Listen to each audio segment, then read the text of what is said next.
12வது ஜூலை 51 எனக்கு ஜென்மம் கிடைத்தது. அதற்கு பிறகு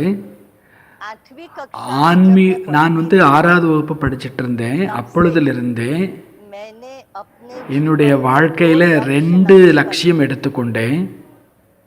முதல் லட்சியம், நான் டாக்டர் ஆகணும். அப்போ என் குடும்பத்தில் உள்ளவங்க, என்னுடைய 3 தம்பிமார்கள் என்னை கேலி பண்ணுவாங்க.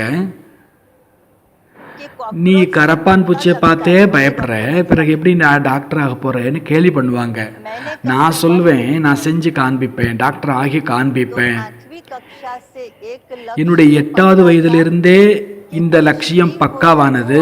வாழ்வோ சாவோ, ஆனா நான் டாக்டர் ஆவேன்.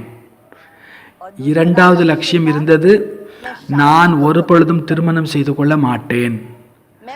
நான் ஏதாவது ஒரு சேவை இயக்கத்தோடு நான் இணைந்து கொள்வேன். திருமணத்தினுடைய பந்தனத்தில் நான் மாட்டிக்கொள்ள மாட்டேன். இதெல்லாம் 8 வயதுல நடக்குது. எனக்கு இந்த லட்சியம் பக்கா ஆகுது மனசுக்குள்ள. எப்படிப்பட்ட லட்சணமோ அப்படிப்பட்ட லட்சணம், குணங்கள். லட்சியத்தினுடைய ஆதாரத்தில் எனக்குள் சேவையினுடைய லட்சணம் வர ஆரம்பித்தன. கருணை உள்ளத்தினுடைய சுபாவம் உருவானது. டாக்டர் என்றாலே நான் நினைக்கிற கருணை, சேவா சேவா சேவா தவிர வேறு ஒன்றும் இல்லை. ஆக இந்த 2 சமஸ்காரமும் எனக்கு பக்கா ஆகின. குழந்தை பருவங்களிலிருந்தே வீட்டினுடைய சூழ்நிலை பக்தியாக இருந்தது, பக்தி நிறைந்ததாக இருந்தது. என்னுடைய தாயார் சொல்வாங்க, பக்தி கட்டாயம் செய்யணும், பக்தி இல்லாமல் முக்தி கிடைக்காது. அப்ப குழந்தை பருவத்திலிருந்து ராதாகிருஷ்ணருக்கு பக்தியாய் இருந்தேன். முறைப்படியாக வீட்டிற்குள் தினசரி 5 மாலை உருட்டுவேன். வீட்டிற்கு முன்னால் கோவில் இருக்கும், கோவிலை சுத்தம் பண்ண போவேன். சிவலிங்கத்துக்கு பால் அபிஷேகம் பண்ண போவேன். மரங்களுக்கு தண்ணீர் ஊற்ற போவேன். எல்லா தேவதைகளையும் குஷிப்படுத்துவேன். எந்த தேவதையும் கோபப்பட்டுறக்கூடாது. ஆனா முக்கியமா நான் வழிபட்டது ராதாகிருஷ்ணரை.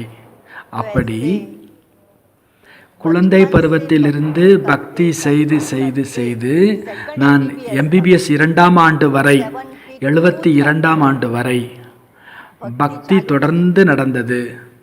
ஆனால் பக்தி செய்த போதும் கூட என்னுடைய அடிப்படை சமஸ்காரங்களில் மாற்றம் அந்த அளவு தென்படவில்லை. இருந்த போதும் கூட அம்மா சொல்லுவாங்க இல்லையா, பக்தி செய்யணும்னு சொல்லுவாங்க, அதனால செஞ்சேன். ஆக இது என்னுடைய பக்திக்கான காலம்.